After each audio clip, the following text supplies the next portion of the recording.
આ બંને ઉમેદવારોના નામ જાહેર કર્યા છે. એ વિશે વધુ વિગતે વાત કરવા માટે જોડાઈ રહ્યા છે ટીવી9 સંવાદદાતા દીપેન પઢિયાર. દીપેન, બે મહત્વપૂર્ણ નામ સામે આવી રહ્યા છે. આખરે ઘણી મંથન બાદ આખરે કોંગ્રેસે આ નામ નક્કી કર્યા છે. કયા એવા મુદ્દા રહ્યા કે જેને લઈને આ બંને ઉમેદવારોને કોંગ્રેસે ઉમેદવાર તરીકે પસંદ કર્યા? ચોક્કસથી બિલકુલ જે રીતે વિલંબે નામ જાહેર કર્યા છે, કોંગ્રેસે ખૂબ જ ઉમેદવારોના નામને લઈને મંથન કર્યું છે. હાઈકમાન્ડ પણ આ બાબતે મંથન કરી રહ્યું છે. 2014માં કોંગ્રેસનો ગુજરાતમાં વ્હાઇટ વોશ થયો હતો. તેવી સ્થિતિનું નિર્માણ 2019માં ન થાય તે માટેના તમામ જે તકેદારી છે તે ઉમેદવારોની પસંદગીમાં રાખવામાં આવી રહી છે. સ્થાનિક સ્તરેથી જે કાર્યકર્તાઓએ અભિપ્રાય આપ્યા હતા તેનો પણ ઉમેદવારોની પસંદગીમાં કાળજી રાખવામાં આવી છે. આ ઉપરાંત પક્ષ દ્વારા અલગ અલગ જે સર્વે છે તે કરવામાં આવ્યા હતા, તેમાં કયા નામો છે તે સામે આવ્યા હતા તેની પર સરખામણી કરવામાં આવી છે. આ ઉપરાંત જે શક્તિ પ્રોજેક્ટ સાથે કોંગ્રેસના કાર્યકર્તાઓ સીધા હાઈકમાન્ડ સાથે જોડાયેલા છે તે કાર્યકર્તાઓનો પણ અભિપ્રાય લેવામાં આવ્યો હતો અને ઉમેદવારોના નામો તેમની પાસેથી પણ જાણવામાં આવ્યા હતા. એટલે કે જે સ્થાનિક સ્તરેથી જે નામો આવ્યા હતા તે જ નામોની પસંદગી આ વખતે કરવામાં આવી છે. કોઈ પણ પેરાશૂટ ઉમેદવાર છે તે 6 બેઠકો ઉપર જાહેર કરે છે, તેમાં એક પણ જગ્યાએ પેરાશૂટ ઉમેદવાર કોંગ્રેસે નથી ઉતાર્યો. 6 માંથી 5 જગ્યાએ કોંગ્રેસે નો રિપીટની થિયરી છે તે અપનાવી છે અને ભરતસિંહ સોલંકી સિવાયના તમામ જગ્યાએ નો રિપીટ થિયરી છે તે અપનાવી છે. એટલે કે આ વખતે ભાજપની રિપીટ થિયરી સામે કોંગ્રેસ નો રિપીટ અપનાવે તેવી શક્યતાઓ છે. બીજું મહત્વનું છે કે આજે જે 2 નામો જાહેર કર્યા છે, સાથે સાથે ગાંધીનગર બેઠક, પોરબંદર બેઠક, અમદાવાદ પૂર્વ બેઠક અને જામનગર સહિતની બેઠકો છે તે બાબતે પણ 20 તારીખે જે સ્ક્રીનિંગ કમિટી અને સીઈસીની બેઠક મળી હતી તેમાં ચર્ચા કરવામાં આવી હતી. પરંતુ ગાંધીનગર બેઠક ઉપર અમિત શાહનું નામ આવતા આ જે બેઠક ઉપર ઉમેદવારનું નામ છે તે હજી સુધી જાહેર કરવામાં નથી આવ્યું. કદાચ અહીંયા કોંગ્રેસ અમિત શાહની સામે કોઈ પાટીદાર નેતાને ઉમેદવાર બનાવે તે માટેની વિચારણા અત્યારે ચાલી રહી છે.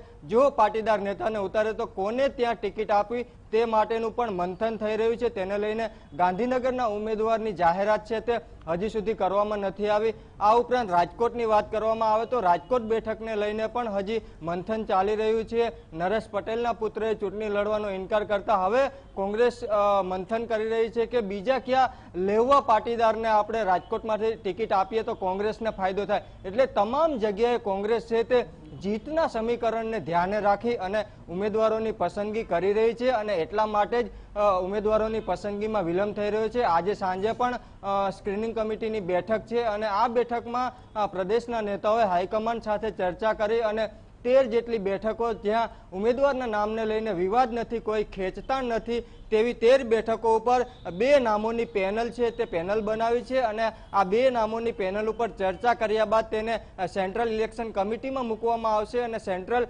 ઇલેક્શન કમિટી છે તે આખરી નિર્ણય લેશે.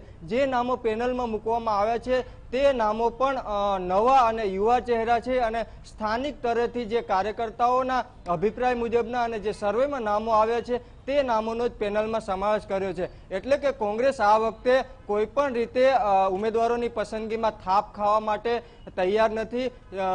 ઉમેદવારોની પસંદગી છે તે ખૂબ જ કાળજીપૂર્વક કરી રહી છે અને જે વિવાદવાળી બેઠકો છે, પાટણ બેઠક હોય, મહેસાણા બેઠક હોય, બનાસકાંઠા બેઠક હોય, સુરેન્દ્રનગર બેઠક હોય તો ત્યાં હજી પણ આ મંથન કરવામાં આવી રહ્યું છે કે કોને ઉમેદવાર બનાવવાથી કોંગ્રેસને વધુમાં વધુ ફાયદો થાય અને ભાજપને હરાવી શકાય. તો આ તમામ પ્રકારના જાતિગત અને જ્ઞાતિગત સમીકરણો સાથે સાથે જે કાર્યકર્તાઓના જે અભિપ્રાય છે તેને પણ ધ્યાનમાં લઈ અને ઉમેદવારોની પસંદગી કરાઈ રહી છે. જી જયેશ. બિલકુલ દીપેન, તમામ ગતિવિધિઓ પર આપ નજર રાખતા રહેજો. તો દીપેન જણાવી રહ્યા તે પ્રમાણે આખરે 2 નામ કોંગ્રેસે આજે જાહેર કર્યા છે અને તેમાં અન્ય તમામ નામો ઉપર પણ અત્યારે ચર્ચા વિચારણા ચાલી રહી છે. જે બેઠકો ઉપર હજી ઉમેદવારોના નામ જાહેર નથી થયા ત્યાં કોંગ્રેસ અત્યારે 2 નામની પેનલ બનાવી ચૂક્યું છે અને તેમાંથી કોઈ એક નામ ફાઇનલ થઈ શકે છે અને તે ઉમેદવારોના નામ ઘોષિત થઈ શકે છે. અત્યાર સુધીમાં જે નામો સામે આવ્યા છે તેને લઈને મંથન પૂર્ણ થઈ ચૂક્યું છે. આજે નવસારી અને કચ્છ એ 2 બેઠકો ઉપર કોંગ્રેસે બંને નામ જાહેર કરી દીધા છે.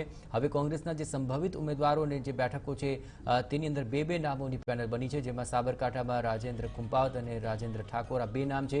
આ સિવાય અન્ય બેઠકોની અંદર પણ 2 નામોની પેનલ બની ચૂકી છે, જેમાં અન્ય બેઠકોના નામ પણ આજે જાહેર થાય તેવી શક્યતા વર્તાઈ રહી છે.